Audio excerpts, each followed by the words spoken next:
Bel, professora de História, e a gente vai ver agora sobre a Era Napoleônica. Bom, bloqueio continental. A gente já viu até aqui que a França e a Inglaterra estavam em disputa econômica. Por quê? Inglaterra, naquele processo de revolução industrial, queria cada vez mais mercado consumidor e por um tempo ficou quase como única potência no sentido de exportar seus produtos.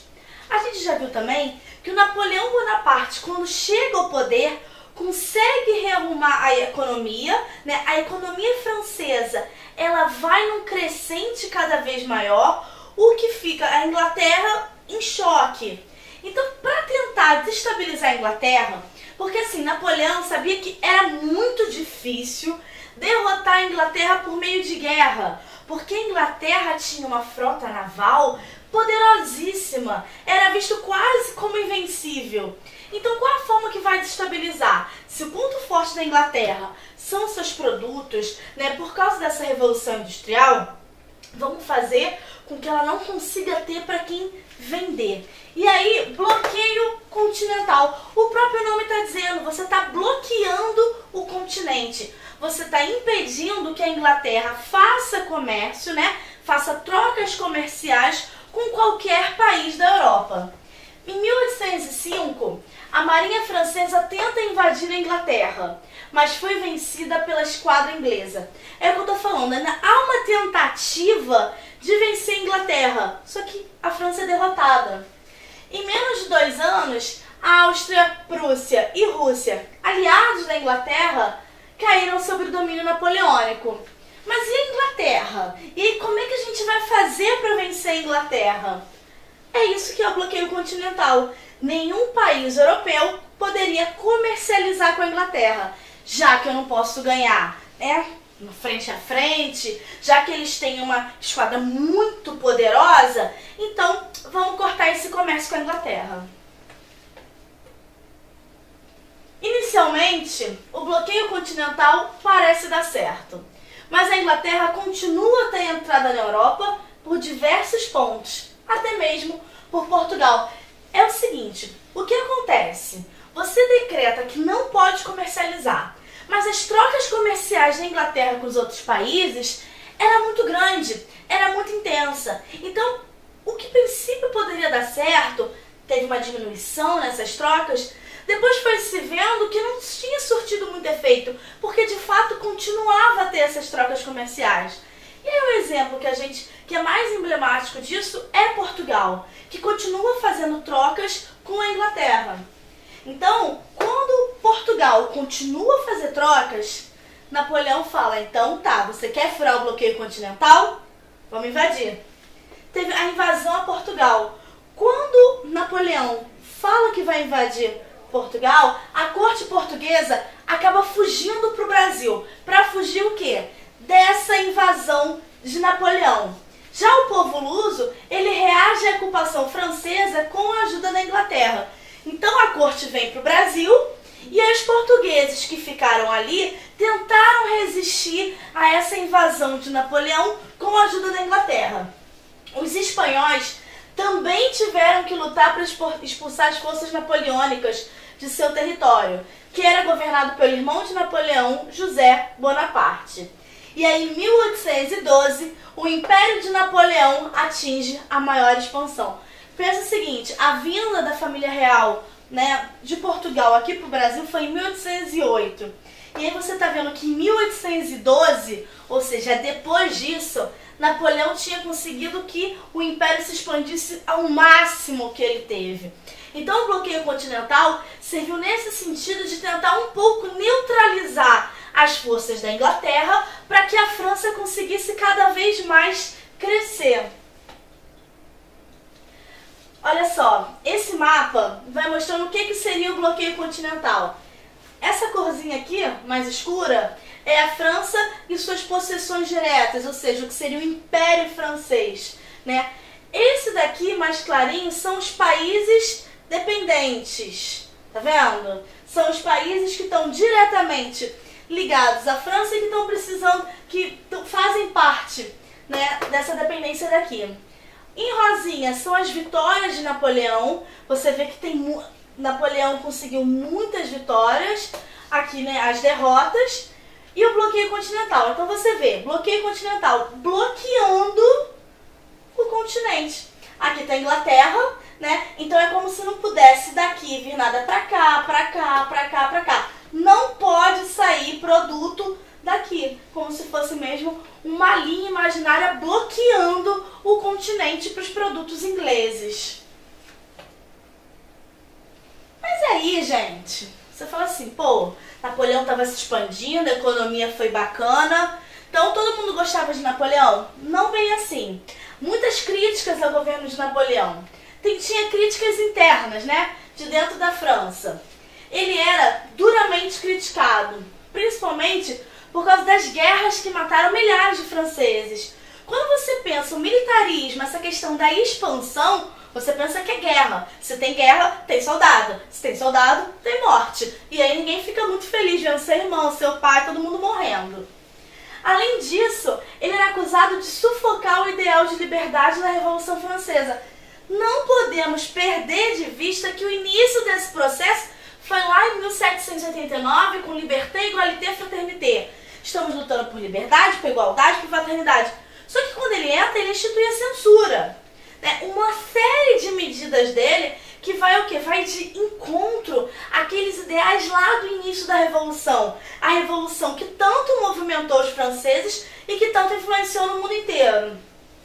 Agora, fora da França, o que acontecia principalmente? Os povos dominados reagiam aos conquistadores. Foi como eu citei aqui, Portugal e Espanha como países que tiveram que lutar contra, que tentaram lutar contra essa invasão napoleônica.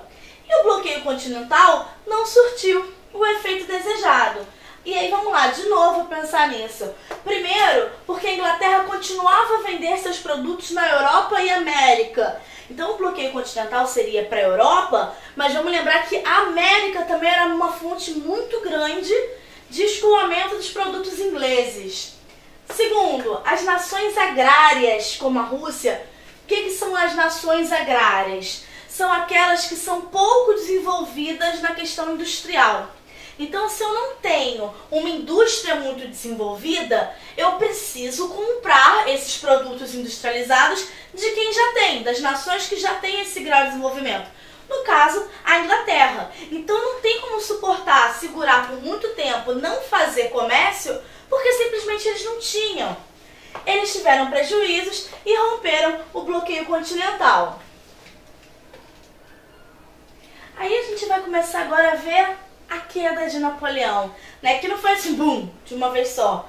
Foi um processo. O Napoleão, quando a Rússia resolve de fato, Rússia é uma dessas nações agrárias que não podem de fato acabar o comércio com a Inglaterra. Quando a Rússia fura o bloqueio continental, Napoleão responde invadindo a Rússia com 600 mil soldados. Os franceses, eles a princípio vão avançando no território russo com até facilidade, acha que assim, tá garantido, vai ganhar. Só que um mês depois, gente, pensa, o território da Rússia é enorme. E ali vários lugares muito gelados, com inverno muito rigoroso. Então eles vão entrando, a princípio tranquilos, só que depois eles vão encontrando condições climáticas, né, e dos lugares que eles vão passando tão severas que quase que obriga mesmo a uma retirada. Então o inverno rigoroso obrigou-os a se retirar. Os adversários de Napoleão, quem são as nações adversárias de Napoleão? A Inglaterra, a Áustria, a Prússia e a Rússia. Eles vão formando um gigantesco exército que venceu os franceses, invadiu a França e ocupou Paris. Então essas nações adversárias formam um exército contra Napoleão, contra a França. E aí Napoleão é enviado para a ilha de Elba. O trono francês é ocupado por Luís XVIII, irmão de Luís XVI, que foi o rei francês guilhotinado. Então, nesse primeiro momento, Napoleão só é mandado para a prisão, certo? E aí entra aqui um rei francês. É restituída a monarquia. Mas você acha que acaba por aí? Não. Em 1815, o Napoleão consegue fugir dessa ilha, consegue fugir de Elba. E aí ele desembarca com mais de 800 homens, onde ele é recebido como herói. Então ele é preso porque as nações inimigas invadiram a França. Ele consegue fugir, ele chega com um monte de homem, com um exército enorme. Então Napoleão, ele é aclamado como herói mesmo. Enquanto se dirigia a Paris com seus soldados, as tropas que o rei da França enviaram para prendê-lo uniram-se a ele. E aí o que acontece? Tava lá o rei e fala, vão lá para prender Napoleão. E aí eles vão para prender Napoleão. Quando chegam lá, o que eles fazem? Se unem a Napoleão. Então, ao invés de lutar contra Napoleão, eles lutam com Napoleão. O rei Luís XVIII foge do país e Napoleão volta ao seu lugar. O Napoleão governa por pouco mais de 3 meses. E aí os ingleses lideram uma coligação militar com mais de 1 milhão de soldados e derrotam definitivamente as forças de Bonaparte. Essa queda de Napoleão acontece numa batalha que é muito conhecida pelo nome, porque é quando Napoleão perdeu a guerra, né? A gente tem a Batalha de Waterloo. É onde Napoleão, de fato, perde a guerra, é quando Napoleão é derrotado de fato. E aí, quando Napoleão é derrotado, acabou Napoleão, entra o Congresso de Viena. O que é o Congresso de Viena? O Congresso de Viena foram as nações vencedoras, lideradas por Inglaterra, Áustria, Prússia e Rússia, reunindo-se para decidir o rumo da Europa. E aí, gente, eles se reúnem para pensar assim, vamos ver o que aconteceu, o que a gente vai fazer agora? Conseguimos ganhar, vamos ter que dar um jeito nessa Europa toda mexida, toda revolucionária. A primeira coisa, né, são 2 decisões importantes. O princípio da legitimidade, que dizia ser legítima a volta do poder das famílias que reinavam antes de 1789, ou seja, antes da Revolução Francesa. Então está tentando voltar com a monarquia, está tentando acabar com a série de conquistas alcançadas na Revolução Francesa. E também a política de equilíbrio europeu, que, formulado pelo príncipe da Áustria, defendia o equilíbrio entre as grandes potências, dizendo ser necessário evitar a opressão de um sobre o outro. Então você está tentando fazer o quê? Você está tentando equilibrar as forças europeias, você está tentando acabar com as conquistas revolucionárias e você está tentando botar a Europa naquele clima de calmaria que reinava antes. Mas será que é possível voltar ao estado anterior? Bom, agora a gente vai fazer uma série de exercícios na nossa próxima videoaula sobre a Era Napoleônica. Tchau!